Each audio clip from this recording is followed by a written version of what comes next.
NEET, NIT, IIT, IIIT, IIM, AIIMS और livelihood college देश में सबसे पहले बनाने का काम भारतीय जनता पार्टी ने किया।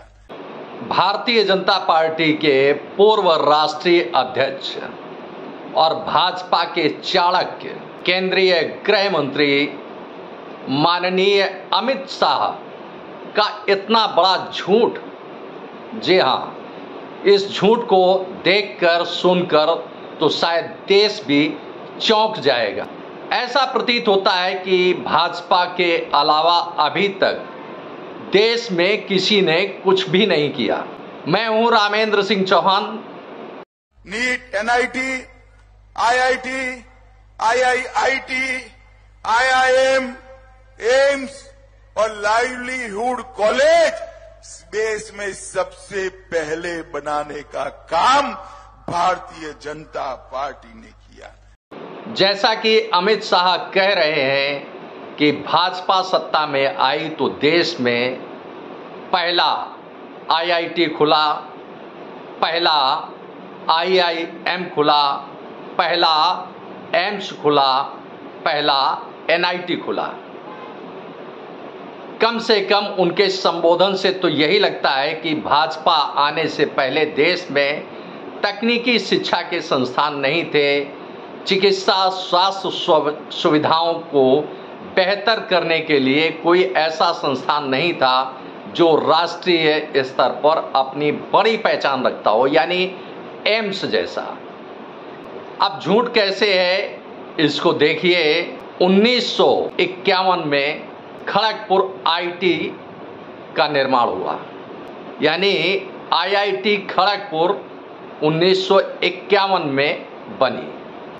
आईआईटी यानी इंडियन इंस्टीट्यूट ऑफ टेक्नोलॉजी। इसके बाद आइए बात करते हैं एम्स की, यानी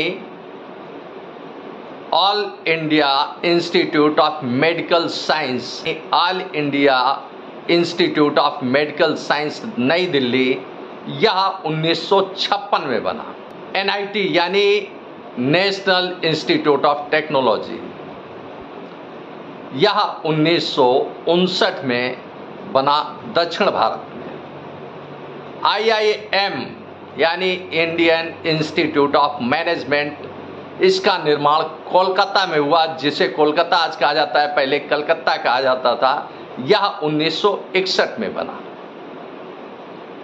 तो इस तरह से देखें तो यह सभी संस्थान, यानी इन चारों संस्थानों की शुरुआत देश में 1961 तक देश में हो चुकी थी।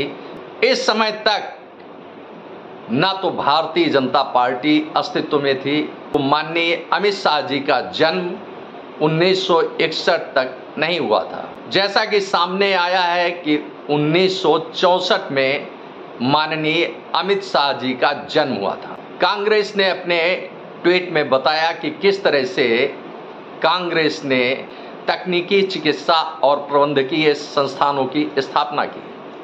अब अमित शाह यानी भाजपा इसका श्रेय लेना चाहती है। प्रधानमंत्री माननीय नरेंद्र मोदी सत्ता में आए थे तो उनका एक बड़ा वादा था भ्रष्टाचार के खिलाफ जंग। भ्रष्टाचार के खिलाफ जंग होनी चाहिए, देश का हर नागरिक चाहता है। स्विस बैंक में जो पैसा भारत के लोगों का, भारत के नागरिकों का, नौकरशाहों का, उद्योगपतियों का या राजनेताओं का जमा है, उसका खुलासा भारत सरकार के सामने तो हो गया, लेकिन भारत सरकार ने इसका खुलासा देश के सामने नहीं किया है। देश के सामने इसका खुलासा, यानी स्विस बैंक में जिन लोगों का पैसा जमा है उसका खुलासा देश के सामने होना चाहिए, क्योंकि इसके पीछे कई बड़े चेहरे हो सकते हैं। संभव है देश के आम नागरिक यह देखें कि कहीं उनका सांसद, विधायक या जो उनके जिले में, उनके शहर में नौकरशाह तैनात रहा है, उसका तो पैसा स्विस बैंक में नहीं है। यानी जो लूट खसोट कर रहा है और वह हमारा नेता भी है, हमारा नौकरशाह भी है, और वह स्विस बैंक में हमें लूट कर जमा करता है, तो कम से कम उसका चेहरा बेनकाब होना चाहिए, लेकिन भाजपा ने ऐसा नहीं किया। संभव है और कोई बड़ी बात नहीं है कि इसमें भाजपा के भी कई बड़े नाम हों। शायद इसीलिए भारत सरकार ने इसे अभी तक सार्वजनिक नहीं किया है, क्योंकि सत्ता में भाजपा है और भाजपा के कई बड़े नेता इसमें सामने आ सकते हैं, जिससे भाजपा में सिर फुटबॉल की नौबत आ सकती है, आंतरिक विरोध हो सकता है, विद्रोह हो सकता है। लिहाजा इसे सरकार ने बंद रखना है, यानी गोपनीय रखना ही, यानी उसे फाइल बंद रखना ही लाजमी समझा। आपने इस वीडियो को देखा, आपको यह वीडियो कैसा लगा कमेंट बॉक्स में हमें अवश्य बताएं। वीडियो को शेयर करें। यदि आप हमारे चैनल पर नए हैं तो हमारे चैनल को सब्सक्राइब करें, जिससे हमारे आने वाले वीडियो, आने वाले नोटिफिकेशन आपको मिल सके। दोस्तों, वीडियो को लाइक करना ना भूलें। आप लाइक करते हैं तो हमारा प्रोत्साहन होता है, हमारा मोटिवेशन होता है। आपने वीडियो को देखा, आपका बहुत बहुत धन्यवाद। Thank you. जय हिंद, जय भारत।